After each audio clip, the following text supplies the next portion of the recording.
eu vou falar com vocês sobre algumas coisas para que vocês parem de jogar ingredientes no lixo. Gabriela, toda receita sem glúten, sem leite que eu faço, eu erro, tá dando tudo errado. Como é que eu faço para parar de jogar ingrediente no lixo? Ninguém merece, né? O ingrediente não é tão barato assim e não é nem pelo ingrediente, pelo valor financeiro em si, é pela nossa frustração. A gente que precisa de uma alimentação sem glúten, sem leite, quando se vê obrigada a jogar um pão inteiro, um bolo inteiro no lixo, é muito frustrante, é muito triste, né? A gente fica muito decepcionada com a gente, com a receita, com essa vida, não é não? Mas não é assim que tem que ser. E eu estou aqui hoje para te ajudar a melhorar os seus preparos, para você parar de desperdiçar o seu dinheiro, o seu tempo e a sua energia fazendo receita que não funciona. Perfeito, gente? Bom, eu decidi falar sobre esse tema porque é uma dor de quem principalmente está começando nesse mundo, né? Fez uma ou duas receitas ali, não está conseguindo acertar. E eu decidi falar sobre isso porque talvez um medo de continuar fazendo e continuar errando pode te parar de fazer esse tipo de receita, de buscar esse tipo de alimentação. Então, por isso, principalmente, que eu vim trazer esse tipo de conteúdo aqui na nossa live de hoje. Certo, gente? Então, já curtam a live, já compartilhem para que a gente consiga alcançar e ajudar muito mais pessoas, tá? Não custa nada para você, curtir e compartilhar e para mim ajuda demais. Então, se você puder fazer isso por mim, eu te agradeço. Bora lá então? Quando você entende como parar de jogar os ingredientes no lixo, quando você entende de onde vem o resultado ruim que você está obtendo na sua receita, você vai corrigir esses erros. Então, você conseguiu identificar que você está cometendo 3 erros na execução daquela receita, por exemplo. A partir do momento que você entende o resultado ruim, você entende e sabe onde atacar para corrigir aquilo e ter um resultado maravilhoso. Quando você entende como o seu resultado chegou àquele ponto, você para de jogar ingrediente no lixo e esse é o principal objetivo. Parar de jogar ingrediente, tempo e dinheiro no lixo e também a nossa energia. Então, esse é um dos principais, são os principais benefícios que você vai ter ao entender de onde vem esse resultado ruim. Fora que você vai conseguir voltar a comer com prazer, vai voltar a ser feliz, né? Podendo se alimentar aí do que você mais gosta, do que a sua família mais gosta, podendo compartilhar esses momentos únicos com quem você ama, passando mais tempo junto também, porque a comida nos une, né? Aqui no Brasil a gente tem muito essa cultura de tudo que a gente vai comemorar, tudo quando a gente vai se reunir, tudo envolve comida. Comida boa, então, fica incrível, a gente deixa todo mundo feliz, a gente fica feliz e aí tá tudo resolvido, não é não?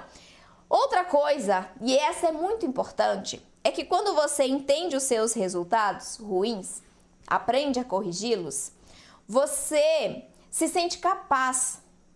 Porque quando a gente erra, eu falo por experiência própria, tá? Quando eu errava as minhas receitas, quando eu tinha resultados ruins, naquela vez que eu tive que jogar até a forma no lixo porque ficou horrível tudo, e queimou e ficou um desastre, eu me senti incapaz de alcançar qualquer tipo de resultado.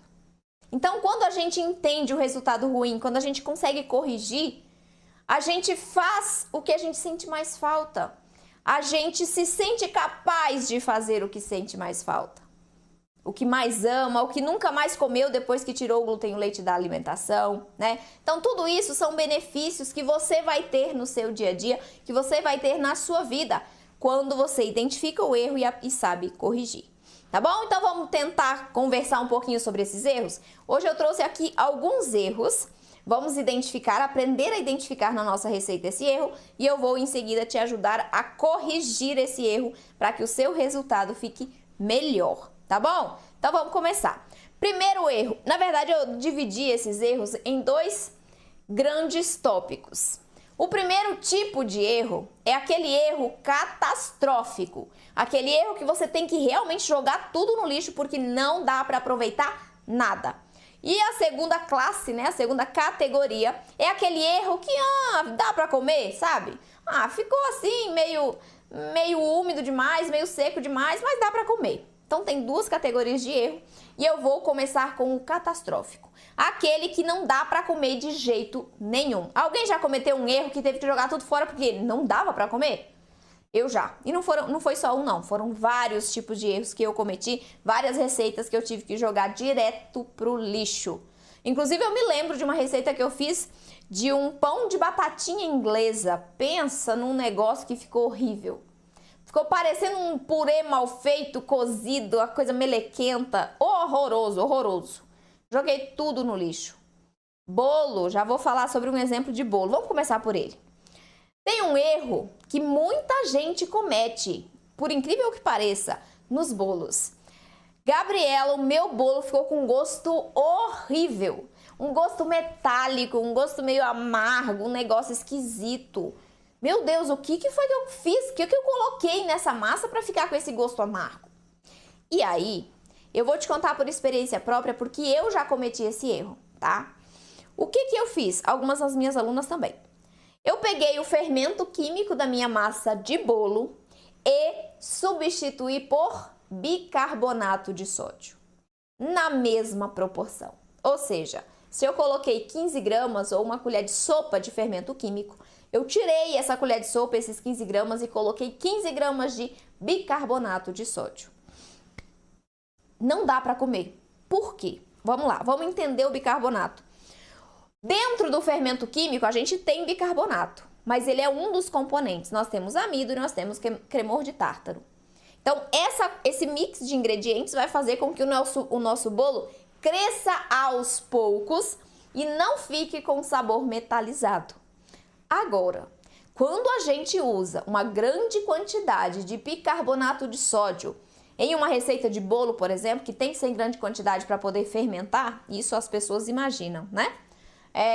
Ele deixa um sabor horroroso na massa. Eu já joguei fora uma massa de bolo porque eu coloquei o bicarbonato e não deu para comer, porque o sabor era horrível. Metálico mesmo, aquele sabor muito ruim. Se você já fez, você já sabe o que eu tô dizendo. E por que a gente não pode, ou eu não recomendo que você use o bicarbonato de sódio na receita de bolo? O bicarbonato de sódio, ele tem uma ação única, uma ação só. Você coloca o bicarbonato em contato com o líquido, ou seja, em contato com a massa, e ele vai dar uma fermentação imediata. É a única forma que ele fermenta. O fermento químico, ele tem dupla ação. Ele fermenta tanto em contato com a massa, quanto em contato com o calor. Mas a diferença é que, além de ter duas fermentações, o fermento químico, ele fermenta mais lentamente, de maneira mais controlada, né? Mas o bicarbonato de sódio não. Então, você coloca ali, o bicarbonato já fermenta. Qual é o problema? Primeiro, para a gente conseguir fermentar um bolo maior, a gente precisa de uma grande quantidade de bicarbonato, porque ele tem uma ação mais fraca do que o fermento químico. Então, o recomendado é que você use o bicarbonato, se você quiser. Eu não uso ele como agente de fermentação, mas caso você queira, você use para colocar em cupcakes, em muffins, em biscoitos, em porções menores, porque aí eu consigo ter um crescimento. Se você coloca o bicarbonato de sódio num bolo grande, o seu bolo não vai crescer como deveria, porque ele não tem força para continuar crescendo à medida que o bolo assa. E a outra coisa é que o bicarbonato de sódio, quando em contato ali com a massa e com o calor, ele libera um componente chamado carbonato de sódio. Carbonato de cálcio, perdão. Carbonato de cálcio. O que é isso? É essa substância que vai trazer esse sabor metalizado para a massa. E ele é neutralizado a partir de um ingrediente ácido. Então, quando você quiser usar o bicarbonato de sódio para que você neutralize o sabor residual, você precisa adicionar uma quantidade de ingrediente ácido, seja suco de limão, suco de laranja, vinagre, suco de maracujá, né? Um ingrediente ácido. Mas qual é o problema? Além de o bicarbonato não ter força suficiente para crescer um bolo grande, você não sabe exatamente qual será a quantidade necessária de ácido para neutralizar aquela quantidade de bicarbonato de sódio. Então você ainda corre o risco de ter um resultado com sabor residual, com um gosto ruim. Tá vendo? Às vezes você faz a substituição acreditando que vai dar o mesmo resultado e você faz a massa e o bolo fica horrível, como foi o meu caso. Eu tive que jogar tudo no lixo. Não dava para comer, sério, era um gosto muito ruim. Então, se você está tendo esse resultado, ou se você já pensou em substituir o fermento químico pelo bicarbonato de sódio, não faça isso. A menos que seja uma receita pequena, uma porção menor. Aí tudo bem você usar uma quantidade pequena, sempre usando o ácido junto, para neutralizar. Porque quando você aumenta a proporção de bicarbonato, é muito fácil você errar na proporção do ingrediente ácido e acabar tendo um resultado com gosto muito ruim. Certo, gente? Então esse é um tipo de erro. Um bolo que fica com gosto metalizado. Qual é a correção? Ou você não usa o bicarbonato, ou você neutraliza ele com um ingrediente ácido. E aí a proporção não tem como eu te falar, porque depende muito do tipo de receita que você está usando e da quantidade de bicarbonato que você adicionou na sua massa, tá? Se for usar, usa um ácido ali, uma quantidade um pouquinho maior, que é para garantir que ele neutralize realmente esse carbonato de cálcio que é liberado a partir da fermentação ali do bicarbonato de sódio dentro das nossas massas. Certo? Vamos para o próximo erro, então. Esse aqui também é um erro muito comum. Um pão que fica duro como pedra. Gabriela, eu fiz um pão que enquanto ele estava morninho, estava até fofo, mas na hora que esfriou, ficou parecendo um tijolo de construção. Eu já tive esse resultado. Várias das minhas alunas também. E você já teve um resultado assim, que seu pão ficou muito duro? Vamos lá. O que provoca esse erro? O que provoca esse resultado no seu pão sem glúten? Por que ele fica duro como pedra? E aí eu vou atacar um viés desse problema, que é a falta de líquido na massa. Você está trabalhando com receitas que têm tipos de farinhas diferentes e que têm farinhas que absorvem quantidades de água diferentes. Então, lá na receita, por exemplo, está pedindo para você adicionar 130 gramas de água. Só que aí você adicionou os 130 gramas, você seguiu a receita. Porém, as suas farinhas absorveram mais o líquido. Nossa, Gabriela, tem isso? Sim. A depender da marca da farinha que você esteja usando e até mesmo do lote de fabricação, a quantidade de água absorvida por ela pode ser diferente. Pode absorver mais em um lote, pode absorver menos em um lote. Então, aquela quantidade de água que está na receita, ela é um parâmetro para você ver se aquilo é suficiente ou se você tem que colocar mais ou se você tem que reduzir essa quantidade. A falta de água na massa faz com que o seu pão fique duro como pedra. A água, ela não está ali somente para unir os ingredientes secos. A água não está ali somente para deixar o seu pão macio. A água está ali também para provocar a fermentação, para ajudar na fermentação, para ajudar na maciez, na fofurice, na altura, na estrutura dessa massa. Então, às vezes a gente pensa em um ingrediente separadamente, né? Mas sozinho ele não vai te indicar tudo que ele pode fazer de benefício na massa. Então, a água, ela é essencial para a gente ter um pão que cresce bem, que fique macio, que fique fofinho, porque ela contribui para muitos outros processos químicos dentro da massa. Fermentação, maciez, umidade, leveza também, né? Então, tudo isso a gente tem que observar. Casquinha do pão. Ah, o meu pão ficou com a casca grossa e dura. Pode ser falta de água, né? Então, tá vendo que um ingrediente sozinho, sozinho, analisando ele, a gente não entende a proporção de coisas que ele altera dentro da nossa receita. Então, se o seu pão está ficando duro como pedra, observe o ponto de hidratação dessa massa. O ponto de hidratação é uma das maiores dificuldades de quem começa nesse mundo sem glúten, sem leite. Por mais que a pessoa já tenha experiência no preparo com farinha de trigo, aqui é diferente. O ponto das nossas massas, ele é muito diferente do ponto com a massa feita de trigo. Por quê? Porque a gente trabalha com vários tipos de farinhas, já falamos, cada uma vai absorver a quantidade de líquidos diferente. E além disso, além de a gente entender as farinhas, que é importante para você corrigir esse erro, primordial na verdade, conhecer um pouquinho sobre as farinhas que você está usando, você tem que entender um pouquinho sobre o ponto da massa. Isso é consequência de conhecer as farinhas. Olha que incrível. Imagine comigo, você quer um pão de forma. E aí você tem que pensar, bom, quais são as características que eu tenho em um pão de forma? Um pão de forma, ele tem uma estrutura, ele é alto, ele tem mais umidade do que o pão francês, por exemplo, então ele tem uma massa mais úmida. Ali eu já percebo que eu consigo colocar, por exemplo, mais farinhas ricas em fibras. Por quê? Porque quanto mais fibras eu tenho na massa, mais água essa massa vai necessitar. Se o meu pão de forma tem um resultado mais úmido, isso me permite usar uma farinha rica em fibras dentro daquela massa. Porque aí eu vou ter um ponto de hidratação mais úmido, isso é natural porque eu tenho mais fibras, então eu tenho que deixar mais água ali disponível dentro da massa, para que na hora que meu pão for para o forno, for para entrar em contato com o calor, essa farinha vai reter a umidade, mas a umidade também vai evaporar da massa.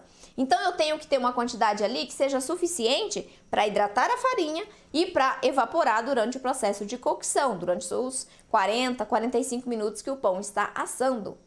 Isso é muito legal. E você corrige esse erro de pão duro como pedra a partir do momento que você entende a farinha que você está usando. Ontem nós falamos sobre a farinha de trigo sarraceno. Ela é uma farinha que tem uma capacidade média ali de absorção de líquidos. O que é uma capacidade média? A farinha de arroz branco absorve muito pouco, porque ela tem pouca fibra. A farinha de arroz integral absorve bastante, porque ela tem mais fibras. A farinha de trigo sarraceno está no meio. Ela vai absorver um pouquinho mais do que a farinha de arroz branco e menos do que a farinha de arroz integral. Mas como que eu sei disso? Além de eu conhecer as características dessas farinhas, eu testo, eu vejo no dia a dia ali, né? Porque eu trabalho com essas farinhas. Então eu tô sempre testando, eu tô sempre observando quanto de água cada farinha precisa para me dar um bom resultado. E essa capacidade de entender isso vem com o tempo, não fique desesperada. É com o tempo que você vai aprender. O que você tem que identificar nesse momento?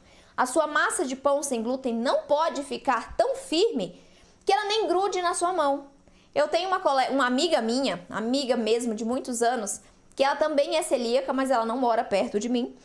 E ela começou a fazer os pães sem glúten para ela, só que ela deixava o ponto da massa firme, em um ponto que não grudasse nem na superfície onde ela ia modelar ou misturar os ingredientes. O que acontecia com o resultado desses pães que ela fazia? Ficavam duros como pedra. Por quê? Porque ela hidratou as farinhas sem glúten da mesma maneira que ela fazia antes com o trigo, ou via fazer com o trigo, deixando a massa mais firme, né? A gente está acostumado a ver isso. Mas aqui é diferente. Aqui a gente precisa deixar a massa mais úmida, a massa mais cremosa, para que a gente tenha um resultado final úmido, macio, que cresça bem, que fique volumoso, que fique alto, que fique com a casquinha mais fina, mais macia também, né? Então tem todo esse processo de aprendizado que a gente vai ter ao decorrer, né, da nossa jornada nesse mundo sem glúten, sem leite. É um pouquinho por dia, é um pouquinho sempre, né, conhecendo, aplicando, aprendendo, aplicando. É assim que a gente vai conseguir corrigir todos os erros, né, colocar tudo ali no mesmo nível de conhecimento. Eu conheço os ingredientes, eu conheço as técnicas de preparo, tudo isso vai ser aos poucos e vai te trazer um benefício que você não tem noção. Qual o benefício principal? Fazer um pão que fique macio, fofinho, úmido e não fique duro no dia seguinte. Eu já recebi um comentário há um tempo atrás no YouTube que a pessoa falou o seguinte: ah, mas é normal, né? Alguém tinha comentado que o pão estava ficando duro no dia seguinte. Aí a pessoa respondeu: não, mas é normal, pão sem glúten fica duro. Todo pão sem glúten fica duro no dia seguinte. Não, isso é um mito. Não fica não duro no dia seguinte. Vai ficar se você fizer do jeito errado, de maneira desequilibrada essa receita. Se você hidratar pouco essas farinhas, aí sim vai ficar duro no dia seguinte. Agora, se você conhecer a farinha que você está usando, hidratar corretamente essa massa, o seu pão vai ficar macio e úmido por uns 3, 4 dias. Em temperatura ambiente. Depois você tem outras formas de conservação e armazenamento para manter essa umidade na massa por 15, 20, 30, 90 dias. É sensacional quando você aprende para que serve a farinha e sabe consequentemente, quanto de água ela absorve. Porque aí você não perde mais ponto de massa, você não hidrata de mais e nem de menos. Mas é só um conhecimento contínuo que a gente vai obtendo a cada dia é que vai te tornar capaz de identificar esse ponto ideal. A gente já conheceu uma farinha ontem, olha aí, você já sabe usar a farinha de trigo sarraceno. Quem não assistiu a live de ontem, depois volta e assista, porque ela ficou gravada no YouTube e no Facebook. Uma farinha por vez. É assim que a gente vai aprender a fazer pães e bolos sem glúten e sem leite melhores que os tradicionais. Um passo de cada vez. Não é você pegando um mundo de informações, mergulhando ali e sabe o que vai acontecer quando você imagina assim, meu Deus, eu vou ter que estudar sobre os ingredientes, sobre todas as farinhas sem glúten, sobre as técnicas de preparo. Você paralisa, porque você tem tanto lugar para ir que você não sabe. Quando você não sabe o seu destino, qualquer caminho serve. Então você vai ficar ali paradinha sem saber para onde ir, você não sabe para onde você quer ir. Quando você começa um passo por vez, conhecendo uma farinha hoje, usando essa farinha em uma receita para realmente ver acontecendo os processos ali na massa, você vai a cada dia montando a sua parede de tijolinhos e de cimento que nós falamos ontem.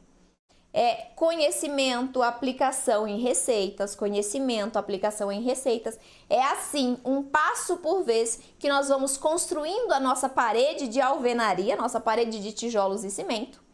E daqui uns tempos, essa parede vai estar tão grande que nós não vamos mais precisar identificar o que tem dentro do tijolo, o que tem dentro do cimento. Por quê? Porque a gente já vai saber ponto de massa, por exemplo. Eu não meço mais a água, eu não peso mais a água para fazer as minhas receitas. Por quê? Porque eu sei o ponto de cada receita. Eu sei quais farinhas eu usei, então mais ou menos a quantidade de água eu já sei. Então é só eu ir colocando, vendo o ponto da massa, sentindo o ponto da massa, que eu chego no meu resultado. Você vai ser capaz disso também. É aprendendo um pouquinho por dia, certo? Beleza, vamos para os próximos erros então. Então, esses são 2 erros catastróficos. Quando o seu pão fica duro como pedra, não tem como comer, você tem que jogar no lixo. Quando o seu bolo fica com gosto muito ruim, como, por exemplo, usando o bicarbonato de sódio no lugar do fermento químico, também não dá para comer, é lixo. Então, agora a gente vai trabalhar com a segunda categoria de erro. Aquele erro que dá para comer, sabe? Que às vezes tem gente que nem identifica o erro. Vamos trabalhar então. Bolo. O bolo meio solado. Não é solado, não é aquele bolo que baixa. Não, é um bolo que ficou com pontos solados dentro da sua massa. Você já conseguiu identificar? No ladinho ele deu uma gelatinizada na massa, no outro também. Ali no meio ficou fofinho. Você já teve esse tipo de resultado? Um bolo que fica meio solado? Pois é, eu já tive. E aí eu vou trabalhar aqui com 2 causas principais. Primeiro é excesso de líquido. Excesso de líquido vai ter esse tipo de resultado, dependendo da massa que você está fazendo, de solar um pouquinho da sua massa. Ah, solou aqui no cantinho, solou aqui. Excesso de líquido, excesso de umidade faz isso também. Por quê? E aí pode ser excesso de gordura quando você não mistura bem essa farinha. Esses ingredientes, esses líquidos, esses ovos, quando você não bate bem a massa, você pode ter pontos de gelatinização, porque você deixou mais líquido de um lado, mais gordura amontoada do outro, e aí você tem esses pontinhos, né, de solados dentro da massa. Mas o outro erro que pode causar esse tipo de resultado é a má qualidade dos ingredientes, principalmente da goma xantana. Você sabia que a má qualidade da goma xantana pode causar esse tipo de problema? Sim, eu já comprei uma goma xantana que ela tinha uma ação forte, só que era uma ação desproporcional, esquisita, ela dava um resultado meio solado. Ela tinha uma ação forte demais e aí a minha massa, ela crescia de um lado, ficava boazinha de um outro, mas no meio, num canto, ficava meio solado, pela qualidade da goma xantana. Quando você não mistura bem a goma xantana na massa, também pode acontecer desses pontos solados distribuídos dentro da sua massa. Então, o excesso de líquido vai te causar esse problema, é importante você controlar a hidratação, né? O bolo a gente vai deixar a massa mais líquida ainda do que o pão, né? O pão, a massa é mais consistente, mas no bolo a massa é mais cremosa. Entretanto, se você pesa a mão na quantidade de suco de laranja, na quantidade de leite vegetal, na quantidade de água, você vai ter uma perda de estrutura. Pode ser em alguns pontos, pode ser que ele sole completamente, né? E aí, quando é em alguns pontos, muitas pessoas nem vão perceber. Olha só, vê se aconteceu isso com o seu bolo. Você fatiou o seu bolo e tinha uma bolha, um buraco no bolo. Nas bordas desse buraco estava gelatinoso. Isso é meio solado. Isso significa que o seu bolo solou um pouquinho, levemente. Aí pode ser pelo excesso de líquido ou pode ser pela qualidade da goma xantana. E por que especificamente a goma xantana? Porque ela tem uma ação de elasticidade, de liga muito forte. E se esse ingrediente não for de qualidade, o resultado final será prejudicado. Eu já comprei uma goma xantana que o resultado foi horrível. Uma delas deu essa solada no meio da massa e a outra esfarelou completamente, porque a ação dela era muito fraca. Então, duas coisas para a gente corrigir esse erro de bolo meio solado, de bolo que fica partes mais gelatinosas, mais úmidas, né? Que você pode identificar a partir de hoje que isso é um erro e você já vai saber como corrigi-lo. Então, controlar o ponto de hidratação mais uma vez, e aqui vai depender das farinhas que você está usando, por isso é extremamente importante que você aprenda sobre as que você mais usa no seu dia a dia. Então, controlar a quantidade de líquido e cuidar muito bem das marcas que você compra, das marcas de ingredientes que você compra. Tem alguns tipos de goma xantana, por exemplo, tem gente que compra goma xantana a granel. Gabriela, eu não tenho restrição, eu não reajo à contaminação cruzada, então eu posso comprar a granel? Pode. Se você tiver doença celíaca ou alergia ao trigo, eu não recomendo que você compre a granel, porque pode sofrer contaminação cruzada. Ponto. Agora, se você não tem problema com contaminação, você pode comprar a granel, não pode? Pode. O problema é que esse tipo de ingrediente que causa uma mudança muito rápida, uma mudança muito brusca no nosso resultado, se você comprar a granel, a chance é que o seu resultado não vai ficar bom. A goma xantana é um desses ingredientes. Se a gente usar 1 grama a mais de goma xantana no bolo, o desastre é completo. Vai ficar muito pegajoso, o miolo vai ficar parecendo pão de queijo. No pão do mesmo jeito, se a gente subir a quantidade de goma xantana, além do que a receita pede, a gente vai ter um resultado ruim. E aí, quando você compra a granel, você tem exposto ali na loja a goma xantana, exposta. A umidade, a temperatura, a oscilação de temperatura, não é? E isso tudo afeta a sua qualidade. Então, esses ingredientes que uma alteração pode causar o desastre da sua receita, eu não recomendo que você compre a granel, mesmo você podendo comprar a granel por não ter essa restrição que reage à contaminação cruzada. Recomendo muito que esse tipo de ingrediente que causa uma grande diferença no resultado, você compre de marcas mais conhecidas.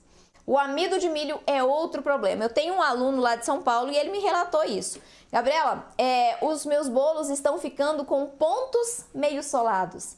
É a gelatinização. Por quê? Porque ele usou uma marca X de amido de milho que a qualidade não era boa. E aí, dentro da massa, ela causou esses pontos de gelatinização. Deu uma soladinha em alguns pontos da massa, pela qualidade do ingrediente. Quando ele voltou para a marca que eu recomendei para ele, deu tudo certo. Ele usava antes, inclusive, aquela marca. Só teve esse resultado quando ele mudou o fabricante do amido de milho. Entende como a qualidade do ingrediente faz diferença no resultado? E aí, você vai corrigir isso comprando produtos que tenham marcas mais conhecidas, né? Principalmente esses que causam uma grande alteração na receita. Certo, gente? Outro erro que, às vezes, as pessoas nem percebem que é um erro e também não sabem como corrigir quando percebem, é o pão que fica seco e baixinho. Você já fez um pão que ele ficou baixinho, que ele ficou seco, que ele ficou rachado? Isso acontece principalmente com pães modeláveis. Por quê? Porque no pão modelável a gente tem, no pão de forma também, mas o pão modelável a gente precisa manter ali aquele pãozinho no formato. Eu não tenho uma forma para segurar a lateral, né? Então eu tenho que fazer uma massa um pouco mais seca, um pouco menos cremosa, mais consistente para eu conseguir fazer o formato do pão, a bolinha ou o pão francês, qual que seja o seu tipo de pão, e ele se mantém assim durante o processo de cocção da massa. Qual é o problema? O problema é que às vezes, quando você seca demais essa massa, você tem um resultado seco demais no resultado final, né? O seu pão vai ficar mais seco. E aí esse erro pode acontecer principalmente com os pães modeláveis, porque a gente tem medo de colocar água demais e perder o ponto. E aí se o ponto ficar muito mole, ele esparrama na forma. Então, essas são receitas, essas de pães modeláveis, são receitas mais avançadas. E aí eu já vou te contar em que momento eu recomendo que você faça esse tipo de receita. O outro erro, que na verdade é o mesmo erro, mas qual é a outra causa para o pão que fica seco e baixinho? É o excesso de tempo de fermentação. Nossa, Gabriela, como assim? Olha só. O pão com farinha de trigo, você deixa lá fermentando, ele cresce, cresce, cresce, não racha e vai estar tudo bem. Aqui não. Aqui, se você perde o ponto de levar o seu pão para assar, ele pode ficar baixinho e seco. Sabe por quê? Porque a partir do momento que você deixou o seu pão fermentando, o seu pão crescendo, o fermento está agindo, o seu pão está crescendo, né? Só que se você passa o tempo de descanso, ou seja, perdeu o ponto de levar para assar, a massa começa a abrir. Então, você tem um pão que começa a craquelar, fazer pequenos furinhos e a abrir fissuras na superfície da massa. Ah, Gabriela, mas aí eu já coloquei no forno. Seu forno estava aquecido? Se você identificou que seu pão estava passando do ponto e levou para assar em um forno frio, você vai ter esse problema. Sabe por quê? Porque ele vai continuar fermentando e com o contato com o calor ele fermenta ainda mais, porque o fermento biológico ele ainda está vivo dentro da massa. Com o calor ele fermenta mais rápido. Quanto mais rápido o seu pão fermenta sem enrijecer, sem começar a ganhar firmeza, ele vai rachando, não tem como. E aí o problema é que por essas rachaduras, por essas fissuras, por esses buraquinhos que abrem em cima do pão, eu tenho perda de umidade e eu também tenho perda de gases. Eu tenho água saindo da massa e eu tenho gás saindo da massa. Consequentemente, o seu pão vai ficar baixinho, né? Vai dar uma baixada depois e vai ficar seco, porque eu perdi a água e perdi o gás. O gás que era para fazer o meu pão crescer não estava ali, ele saiu da minha massa. Então, meu pão não cresce. Ou cresce só um pouquinho. Entende como faz diferença? Conhecer o ponto de levar o seu pão para assar é essencial. E aí, o ponto vai depender da temperatura da sua região, por exemplo. O que tem que observar para você não cometer esse erro? Observe a massa. Hoje está fazendo 30 graus aqui, Gabriela. Então, o seu pão provavelmente vai fermentar mais rapidamente. Fica de olho na massa. Cresceu ali 1/3, 2/3 da massa crua, da altura da massa crua, já coloca ali, né, o seu forno para aquecer, para que você não perca esse ponto de levá-lo para assar, porque senão você tem prejuízos na massa. Então, você já viu uma receita de pão que fica, depois de assado, a superfície não fica lisa? Fica toda furadinha? Fica toda cheia de rachadurinhas? É porque passou do tempo de assar esse pão. Então, o seu pão, quando você passa do tempo de assar, ele não cresce mais dentro do forno. Ele vai ficar ali, ele pode até baixar. Porque aí você cresceu, não tem ali a superfície para manter o gás e a umidade, ele vai dar uma retraída. Certo? Então, se seu pão não está crescendo dentro do forno, talvez seja isso também. Sejam essas rachaduras que por elas estão saindo os gases e a umidade. Certo, gente? A gente precisa conhecer esses erros que são muito comuns para que a gente consiga corrigi-los. Tudo bem, Gabriela, eu entendi como corrigir. Eu realmente estava cometendo alguns desses erros que você mencionou, mas eu estou com medo de fazer a receita e errar novamente, ter que jogar os ingredientes no lixo. E aí eu já até tratei um pouquinho disso no início da nossa live, é que o medo, gente, ele sempre vai existir. Só que existe um jeito de a gente superar esse medo, que é fazendo com o passo a passo. É aprendendo um pouquinho sobre os ingredientes que você está usando e fazendo uma receita para testar aquele pouquinho que você já aprendeu. É um passo a passo de melhoria contínua. Você nunca vai saber tudo, mas você vai, à medida que você vai aprendendo e aplicando, você vai já melhorando os seus resultados. Vocês acham que eu não tinha medo de errar? Que eu não tinha medo de jogar fora ingrediente? Que eu não tinha medo do julgamento da minha família quando eu comecei e eu errava tudo? Eu tinha medo de fazer a próxima receita. Só que eu tinha um medo que era infinitamente maior.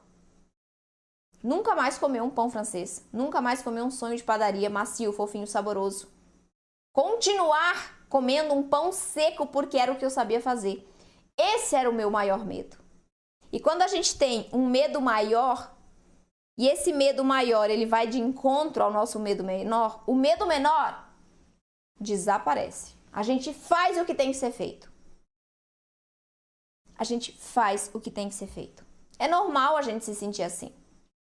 É um mundo diferente, são ingredientes diferentes, que nós não estamos acostumadas a lidar com isso. O importante é você entender esse processo, que realmente é um processo de aprendizagem. É aprendendo um pouquinho, aplicando um pouquinho. E quando você for aplicar um pouquinho, para não errar grande, para você errar pequeno, faça metade da receita.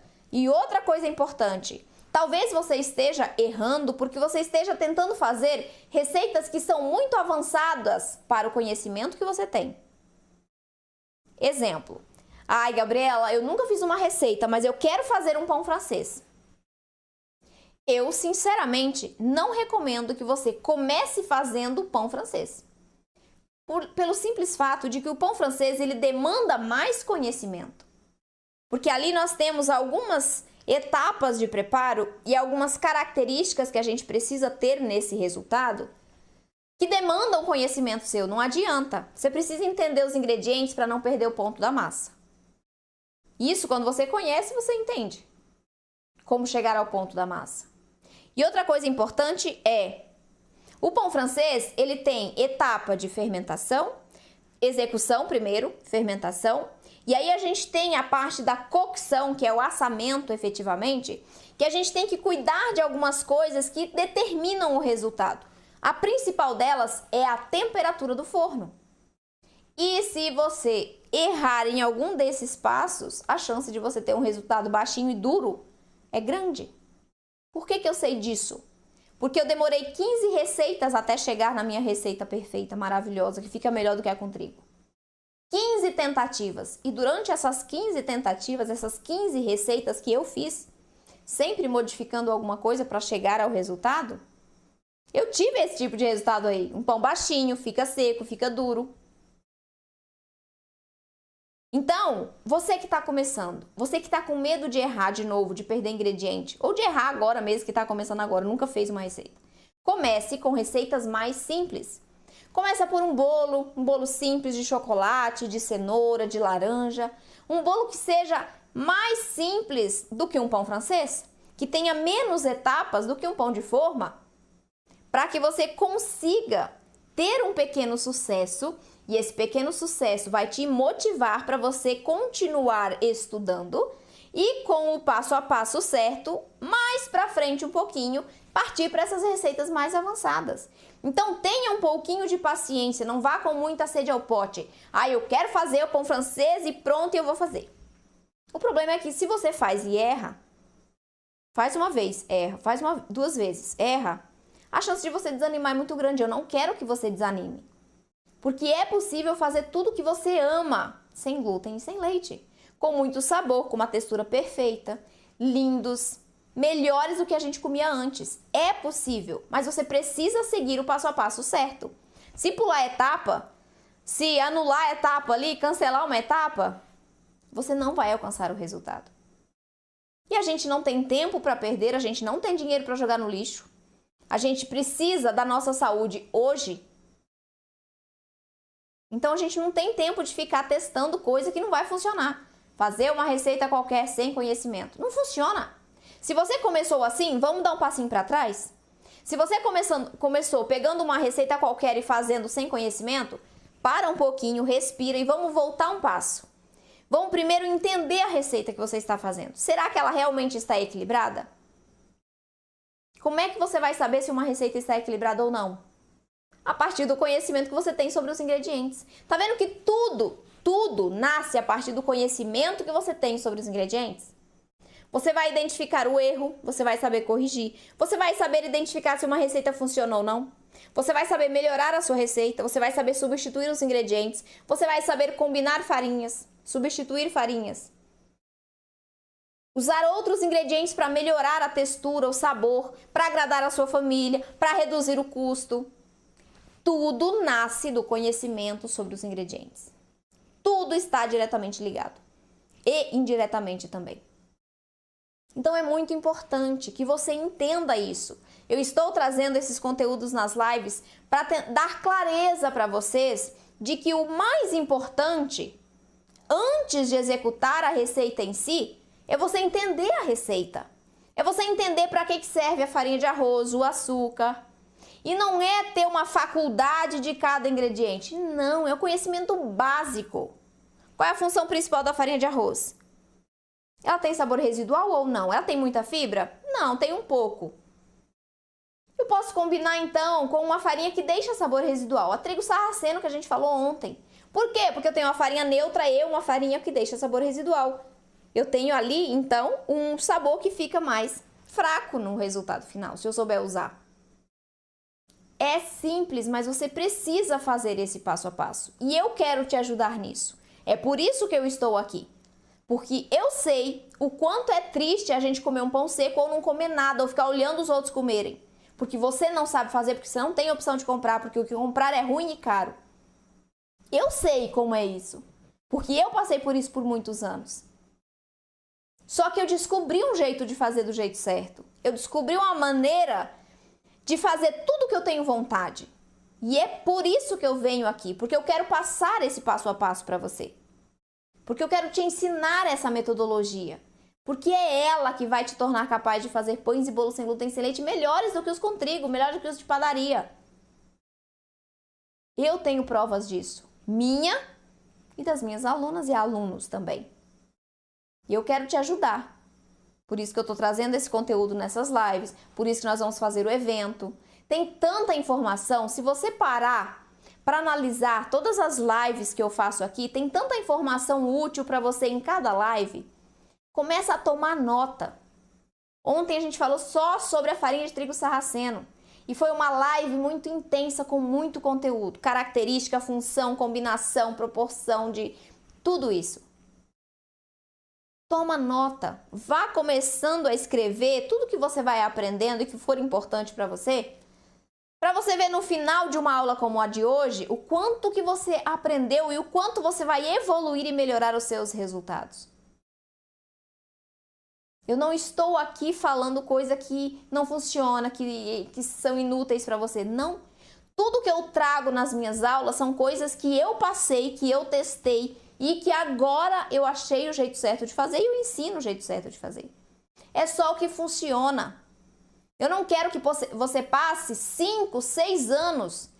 2 anos eu fiquei sem comer pão, porque eu não sabia fazer. Eu errava tudo, jogava tudo no lixo. Eu não quero que você passe 2 anos sem comer pão, ou 4 anos, como minha aluna Mari, sem comer um pão porque você não sabe fazer. Eu quero que você tenha esse resultado mês que vem, no máximo, estourando.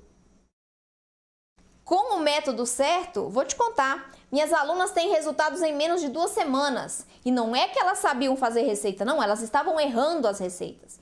Algumas já tinham desistido algumas vezes de fazer as receitas. Em menos de 2 semanas elas estavam alcançando resultados incríveis, que para elas nem existiam, nem poderiam existir porque não tinha farinha de trigo nem leite.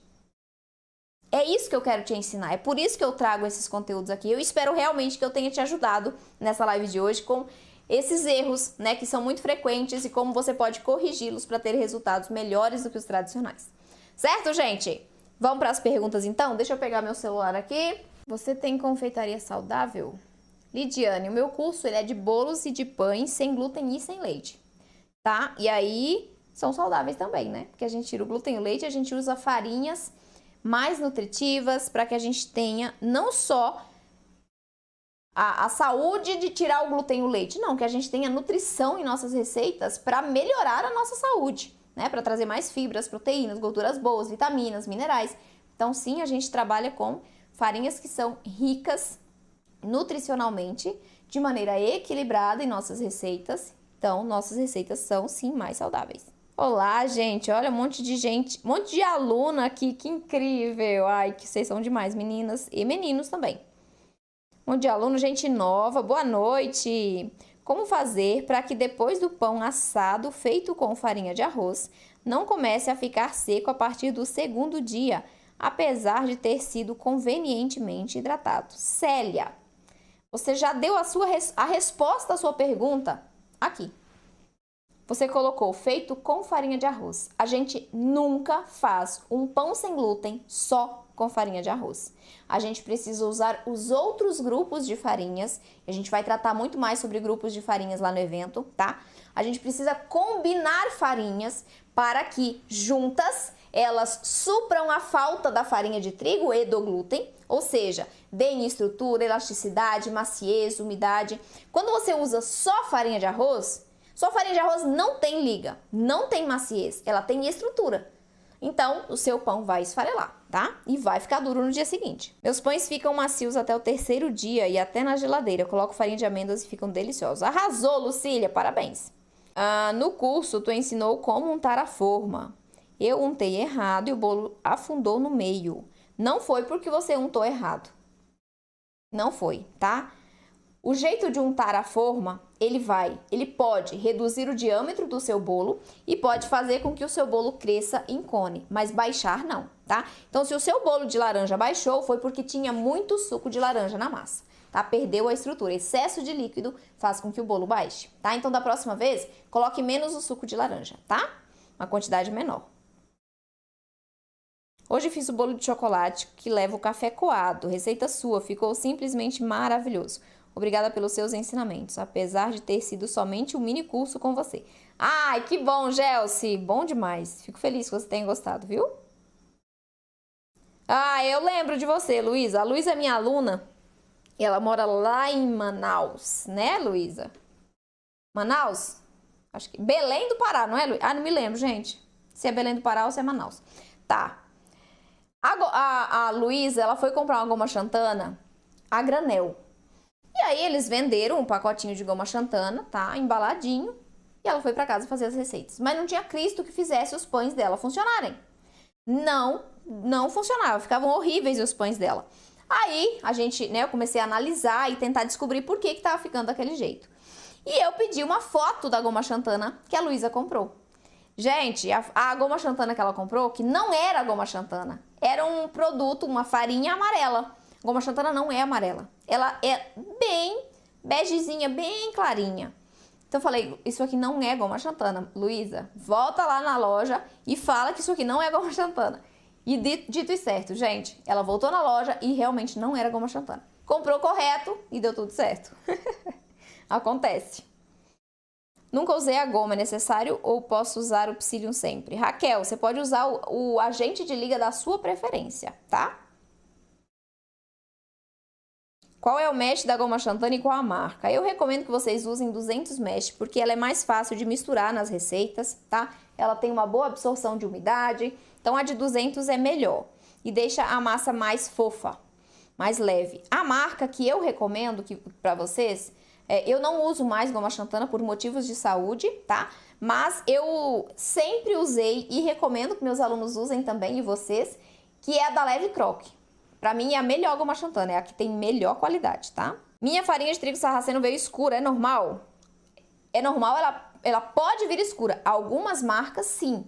Só que eu não recomendo que você compre essa farinha de trigo sarraceno, que é mais escura, porque ela vai deixar um sabor residual muito forte na sua massa e ela vai absorver uma grande quantidade de água. Isso pode prejudicar o resultado final a depender da receita que você esteja fazendo, tá? Então, se tá muito escura, eles bateram muita casca do grão de trigo sarraceno. Por isso, a farinha fica mais escura e com sabor bem mais acentuado. O ideal é que seja uma farinha mais clarinha e mais fina. Isso, Silma, esse negócio de 80 mesh, 200 mesh da goma xantana é a granulometria, tá? Quando é feita a goma xantana, ela é retirada ali de bactérias, né? Tem todo um processo lá de processamento dessa goma xantana, de fabricação da goma xantana. E aí, esse 80 mesh ou 200 mesh é o tamanho ou a distância da peneira usada para fazer a goma xantana, tá? Então, 200 mesh é mais fininha do que a de 80 mesh, por isso que o grânulo da de 200 mesh é bem menor, bem fininho, bem menor não, bem fininho, e vai te dar um resultado melhor. Mesh é a granulometria, tá? É o tamanho, quer ver? Peraí que eu vou dar um exemplo. Peraí, deixa eu pegar um negócio aqui. Bem prático pra gente entender. Peneira. Essa peneira tem o quadradinho maior do que essa. Então, a goma xantana de 200 mesh, ela é passada em uma peneira que tem o quadradinho menor. O espaço de passar a goma xantana menor, por isso são 200 mesh. A goma xantana de 80 mesh é passada em uma peneira com o quadradinho maior, porque ela fica com o grânulo maior, tá? É isso que significa. Pronto. Respondido.